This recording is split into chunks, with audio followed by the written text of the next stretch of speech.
कार्यालयावरती आलेल्या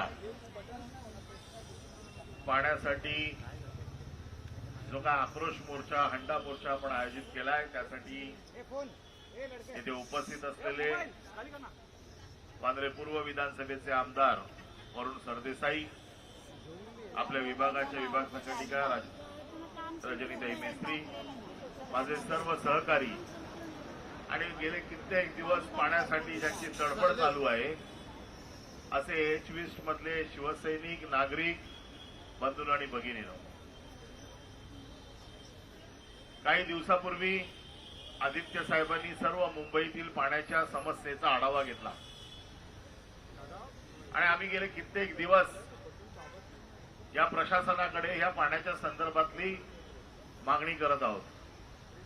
सकाळी सकाळी आपल्या सर्व लोकप्रतिनिधींच्या घरी, आपल्या कार्यकर्त्यांच्या घरी लोक येतात की आम्हाला पाणी मिळत नाहीये.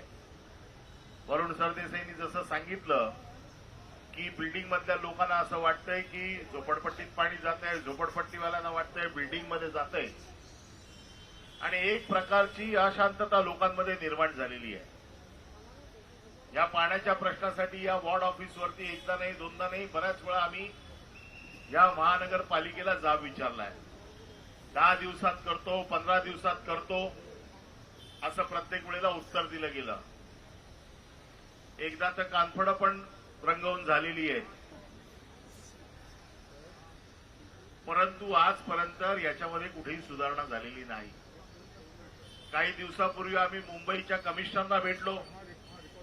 कमिशनरना विचारलं की मुंबईत पाणी कपात आहे का? त्यांनी सांगितलं मुंबईत पाणी कपात नाही. मग जर मुंबईत पाणी कपात नसेल तर आम्हाला पाणी का कमी येतंय? पाणी हा आमचा हक्क आहे, पाणी आम्हाला द्यायलाच पाहिजे. नाही 15 दिवसात या पाण्याची सगळी व्यवस्था करतो या गोष्टीला आता जवळजवळ 2 महिने झाले आणि म्हणून आता आम्ही असं ठरवलंय, आता कोणाकडे याचना करत बसायची नाही, कोणाकडे मागत बसायची नाही. आज एप्रिलमध्ये पाण्याची ही परिस्थिती आहे, पुढे अजून मे जायचं आहे. पूर्वी 7 जूनला पाऊस पडायचा, 7 जूनला पाऊस पडायचा, आता पाऊस जुलैपर्यंत पडत नाही, ऑगस्टपर्यंत पडत नाही. त्याच्यामुळे पाण्याची ही समस्या अजून बिकट होणार आहे. त्यामुळे ह्या पाण्याच्या बाबतीमध्ये शिवसेनेचे पक्षप्रमुख आणि युवासेना प्रमुख आदित्य ठाकरे यांनी आम्हाला सगळ्याला आदेश दिला की आता यांच्याकडे भीक मागत बसण्याची गरज नाही, आपल्याला रस्त्यावरती लोकांसाठी उतरावं लागेल. आणि तुम्हाला माहिती आहे शिवसेनेचं टप्प्याटप्प्याने आंदोलन असतं. आज आपण फक्त उतरलोय. आज त्यांना हे सांगतोय की जर पाण्याची व्यवस्था झाली नाही, हा हंडा असाच रिकामा राहिला तर हा हंडा एक दिवस कोणाच्या तरी डोक्यात आपटावा लागेल, याची काळजी तुम्हाला घ्यावी लागेल. आणि मी तर आता सांगतोच आहे, जर आता पाणी आलं नाही, या अधिकाऱ्यांच्या घरी ज्यांच्या घरी पाणी व्यवस्थित जातंय ना, यांची पहिली पाण्याची लाईन कापून टाकूया आपण. काय होतील त्या केसेस होतील. आणि पोलिसांना तर मी पहिलं सांगतोय, अरे युद्ध असल्यासारखे तुम्ही आमच्या भोवती इथे घेराव घालून बसलेले आहे. काय अतिरेकी आलेत का इकडे? आणि तुम्हाला तर आम्हाला नोटीस देताना लाज वाटली पाहिजे, कारण तुमच्या घरच्या पाण्यासाठी पण आम्ही लढतोय. H20 मध्ये पोलिसांची कॉलनी आहे. उद्या तुमच्या घरचं पाणी झालं तर तुम्ही आमच्याचकडे येणार आहे, तेव्हा तुम्हाला दुसरा कोण वाली नाहीये. त्यामुळे जरी वरिष्ठांचे आदेश असतील तरी थोडं सबुरीने घ्या, नाहीतर तुमचे पण पाण्याचे पाईप एक दिवस कापावे लागतील आम्हाला.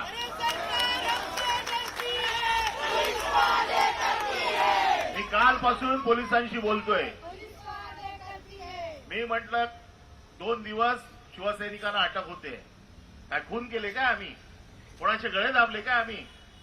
काय चोर आहोत का आम्ही की आम्हाला नोटिसेस देऊन अटक करायला? काय करतोय? लोकांच्या पाण्यासाठी रस्त्यावर उतरलोय ना. खरं म्हणजे तुम्ही आम्हाला मदत करायला पाहिजे या गोष्टीसाठी. तर तुम्ही आम्हाला नोटिसेस देताय, घाबरवताय. अहो अशा नोटिसांना घाबरून घाबरून आम्ही इथपर्यंत नाही आलोय. हा प्रत्येक शिवसैनिक लोकांसाठी लढायला तयार आहे. उद्या वेळ पडली तर जेलमध्ये पण जायला तयार आहे.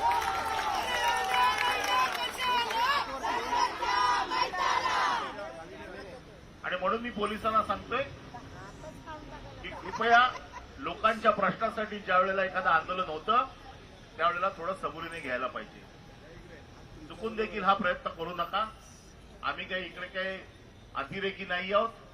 इथे काय आम्ही गुंड म्हणून आलेले नाही आहोत. एक राजकीय पक्षाचे कार्यकर्ते म्हणून तुमचा आणि आमचा दोघांचा प्रश्न सोडवायला आलेलो आहोत.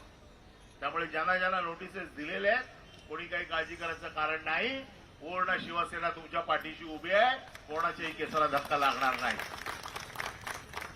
परंतु लोकांच्या प्रश्नासाठी दररोज आपल्याला रस्त्यावरती उतरावंच लागेल.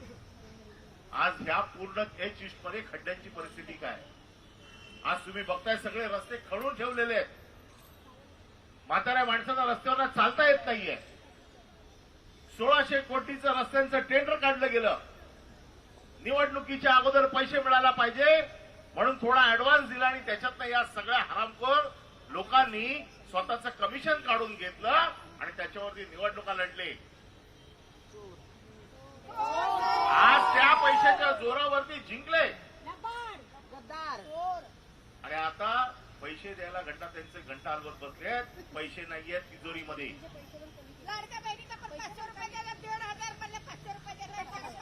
हे सगळं आता तुम्हाला कळेल की कसं कसं फसवत होते ते.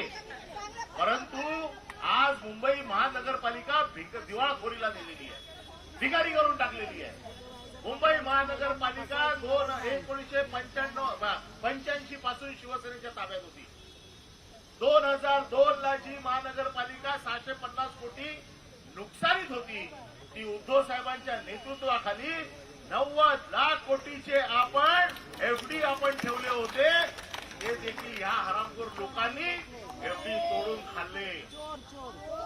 आपले पैसे उचलले एमएमआरडीएला दिले आणि ज्या मुंबईच्या लोकांच्या टॅक्सच्या जोरावरती ज्या मुंबईच्या लोकांच्या जोरावरती तिजोऱ्या भरल्या जात आहेत त्या पैशावरती डोळा ठेवून मुंबईच्या लोकांना त्रास देण्याचं काम चालू आहे.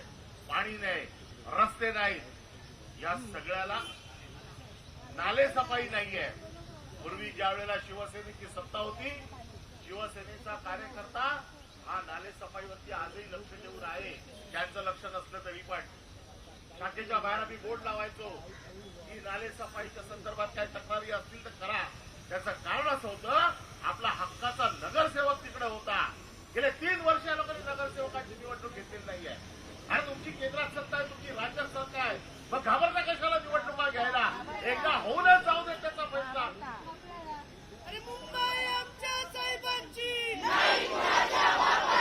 मग तुम्ही निवडणुका घेणार नाही. राज्य सरकारमध्ये बसलेले आहात म्हणून प्रशासनाच्या जोरावरती तुम्ही फक्त लुटमार करणार आणि नागरिकांना रस्त्यावर सोडणार. हे याच्यापुढे चालणार नाही. हे तर पाण्याचे नमुने तर बघतोय आपण. किती घाणेरडं पाणी लोकांना तुम्ही पाजताय.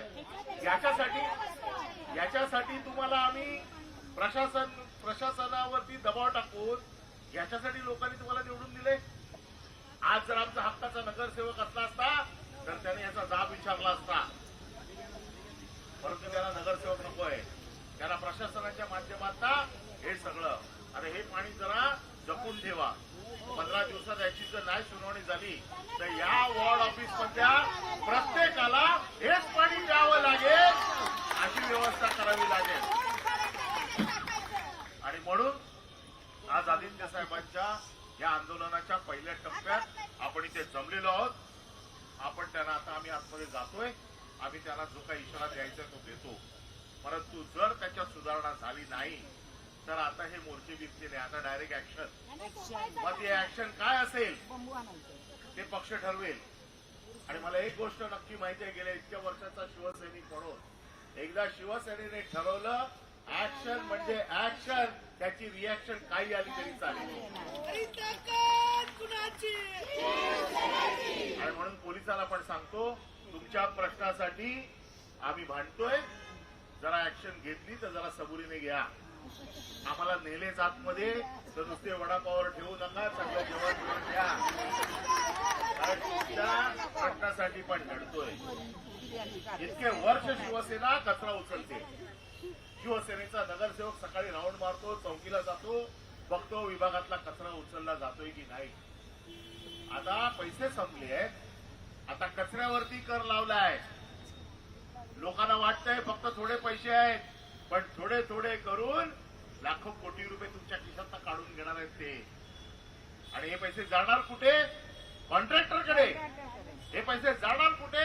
हे जे बसले जातात खुर्चीवरती त्यांच्याकडे. आणि म्हणून त्या पैशाला रोख लावणं आपलं काम आहे. आणि म्हणून जी ताकद तुम्ही आज दाखवली ही आता आपल्याला प्रश्न सुटेपर्यंत ही दाखवावीच लागेल. आणि म्हणून तुम्ही सगळे एवढ्या मोठ्या प्रमाणात केवळ छोट्याशा संस्थेवरती जमलात त्याबद्दल तुमचे आभार मानतो. आणि हा मोर्चा इथेच संपला असं जाहीर करतो. तुम्हाला अजून जास्त उन्हा ठेवत नाही. लोकांनी आपल्या घरी गेलं तरी चालेल. पुढच्या आदेशाची जी काय आदित्य साहेब उद्धव साहेब आदेश देतील तो आपल्यापर्यंत आम्ही पोहोचवू. परंतु आता आम्ही एक शिष्टमंडळ घेऊन वर जातोय. शिष्टमंडळाच्या माध्यमातून त्यांना ज्या काही गोष्टी सांगायच्या आहेत त्या जरूर सांगू. परंतु हे आंदोलन आता जोपर्यंत प्रश्न संपत नाही तोपर्यंत चालूच राहील एवढं मी तुम्हाला वचन देतो. आणि इथेच थांबतो. जय हिंद, जय महाराष्ट्र. धन्यवाद.